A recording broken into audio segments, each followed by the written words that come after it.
Meus irmãos, minhas irmãs, estamos celebrando a festa de Corpus Christi no ano da misericórdia. Então poderíamos falar que é a festa da presença real do rosto da misericórdia. Papa Francisco, no documento sobre o ano da misericórdia, ele começa dizendo que Jesus é o rosto da misericórdia. Se a Eucaristia é a presença real do Senhor, então nós temos que dizer que a Eucaristia é o rosto da misericórdia. Ou talvez dizermos que a Eucaristia é o coração da misericórdia de Deus. Todas as vezes quando comemos a Eucaristia, na verdade é Jesus nos dando o seu coração, para termos um coração como o seu. Como eu já disse no início da missa, a CNBB Regional Nordeste 2, que envolve esses 4 estados, Paraíba, Pernambuco, Alagoas e Rio Grande do Norte, propôs que a festa de Corpus Christi fosse celebrada nas 21 dioceses que compõem esse regional, como dia de oração e penitência pelo Brasil. Por isso eu gostaria de convidar a vocês para nós olharmos para a nossa realidade, para a realidade do Brasil, à luz da festa de Corpus Christi.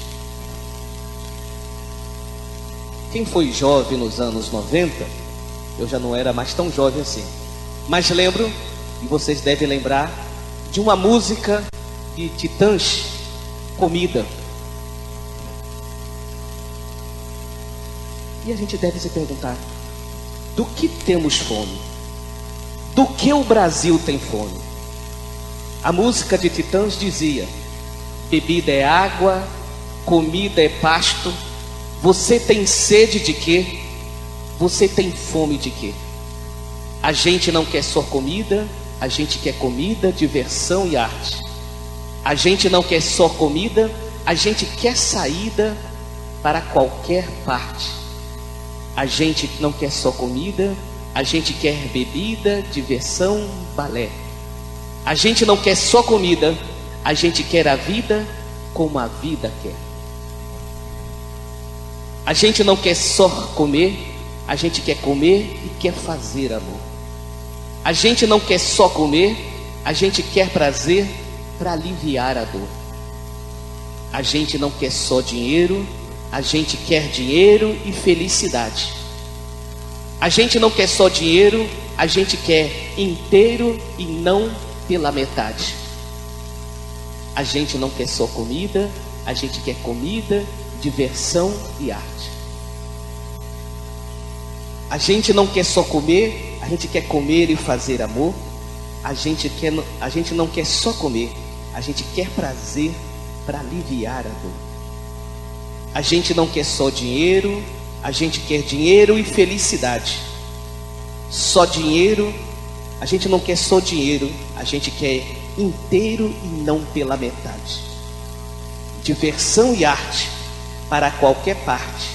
Diversão, balé, como a vida quer. Desejo, necessidade e vontade. Necessidade e vontade.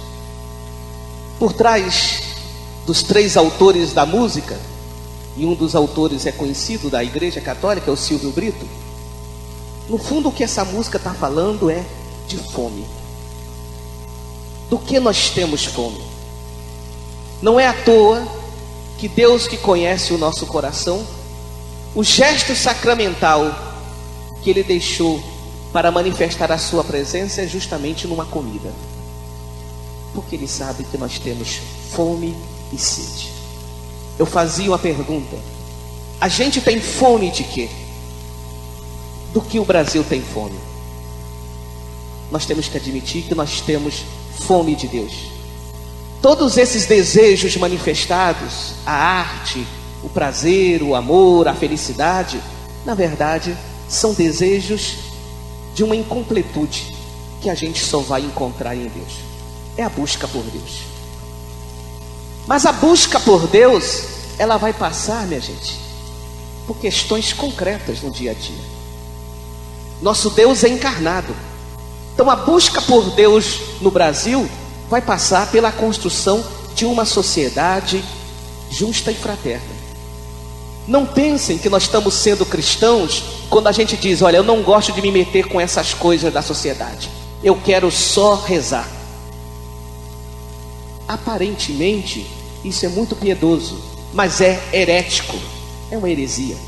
Toda vez que a gente diz que a vida não diz nada com a gente, é como se a gente quisesse prender Deus nos céus. E a fé que nós professamos é num Deus encarnado, que se manifesta na realidade, no encontro com os irmãos.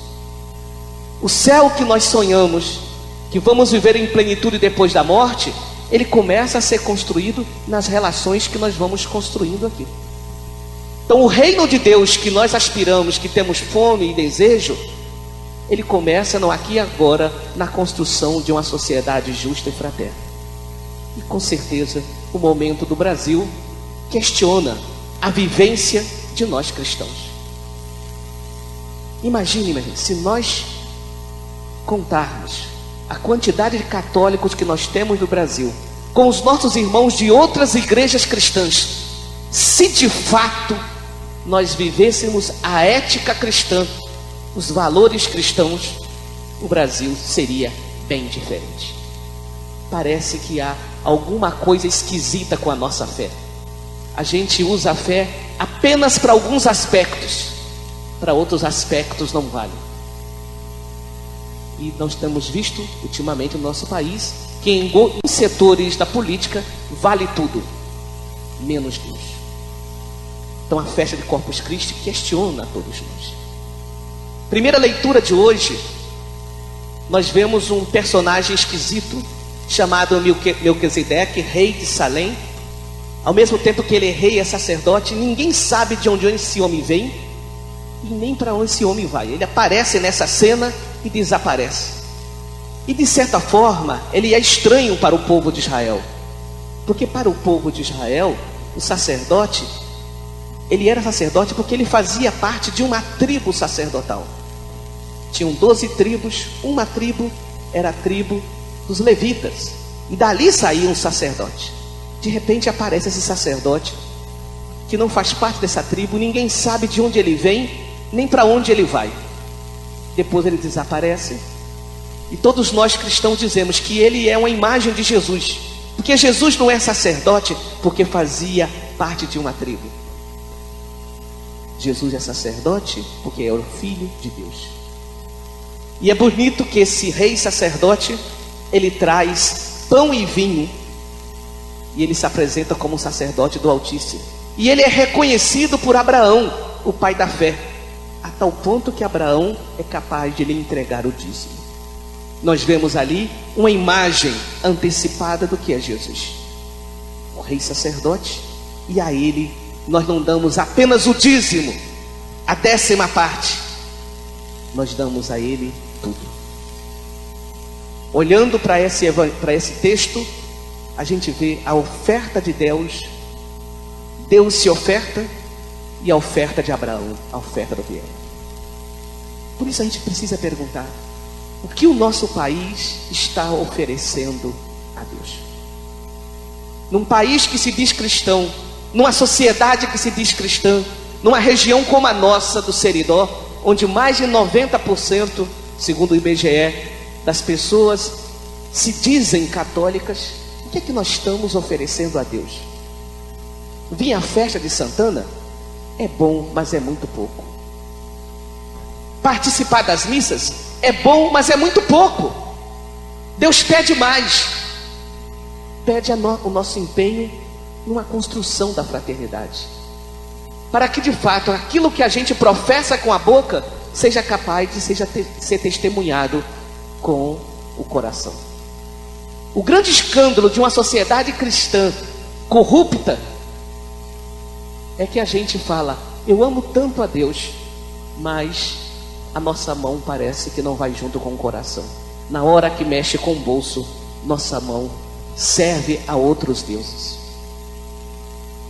O que é que nós estamos oferecendo a Deus em Corpus Christi? Segunda leitura de hoje é o texto de São Paulo. São Paulo transmite aquilo que ele recebeu da igreja para os irmãos, e ele dá qual é o sentido da Eucaristia. E para São Paulo, o sentido da Eucaristia é: fazer isto em memória de mim. Todas as vezes que fazemos isto, fazemos em memória. E o conceito de memória não é só uma recordação. A gente recorda e a gente atualiza, a gente vivencia. Isso que é memória. Mas isso o quê? Jesus não era um mestre de liturgia, não estava dando rubricas litúrgicas, nem fazendo um missal romano explicando como é que se ia celebrar a missa. Não é isso que Jesus está fazendo. O que é o isso de Jesus? O isto de Jesus se explica com 4 verbos: tomar, agradecer, partir e dar. Eucaristia é isso, né, gente? É tomar nas mãos a vida que Deus nos deu. É tomar nas mãos o país que Deus nos deu. Não deixar que o nosso país seja levado por outras mãos. Não lavar as mãos e depois perguntar: onde está Deus? Tomar nas mãos é um presente de Deus. A nossa vida, a nossa história, o nosso país. É agradecer. Reconhecer que se foi dado por Deus, é bom. E o nosso país é bom, minha gente. Nós temos momentos difíceis, passamos momentos difíceis, sim. Mas nós não sairemos dos momentos difíceis apenas vendo as coisas negativas. Nós sairemos dos momentos difíceis enxergando a porta da esperança. Papa São João 23, quando convocou o Concílio Vaticano II, ele dizia: chega de profetas da desgraça. Nós estamos cansados no noticiário de ouvirmos profeta da desgraça cada vez anunciando pior, e a gente comprando a notícia, porque dá ibope desgraça, né? É preciso de profeta de esperanças, de homens e mulheres alimentados pela Eucaristia, que nos ajude a enxergar a porta da saída, a porta da esperança. Tomar, agradecer, partir. Partilhar, minha gente. Um dos sinais da presença do Senhor é o pão partilhado.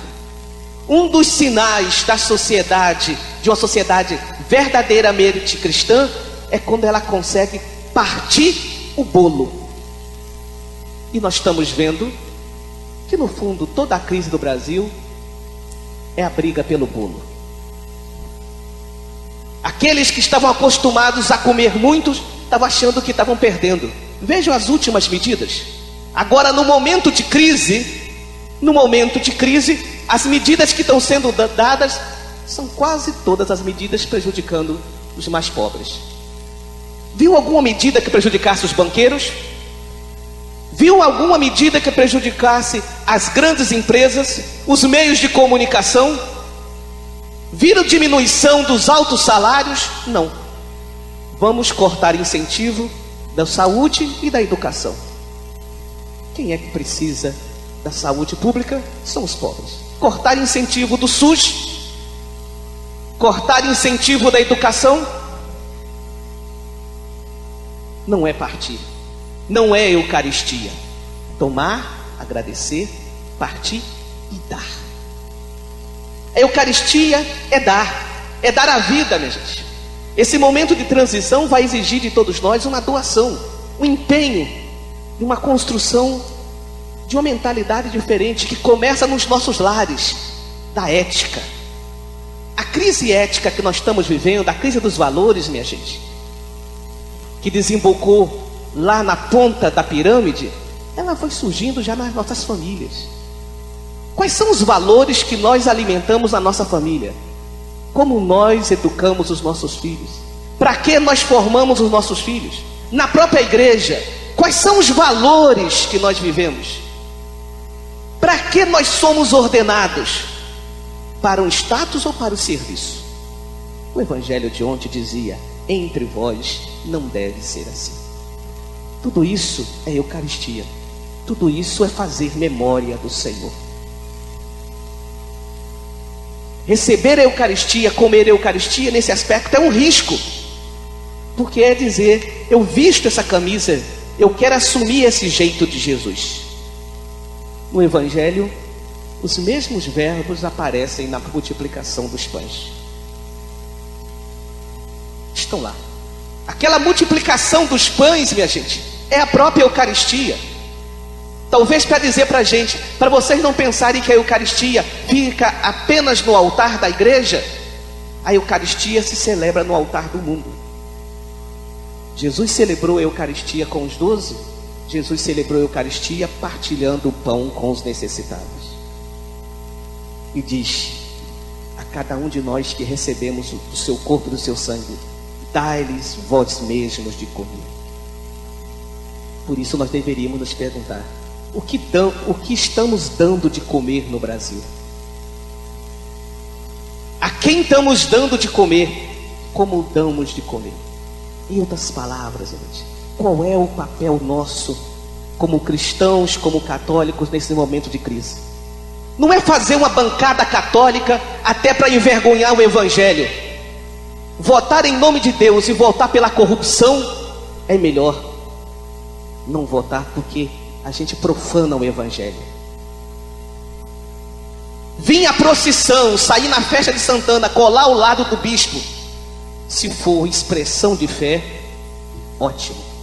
Se for oportunismo, é um pecado que clama aos céus. Não é verdade?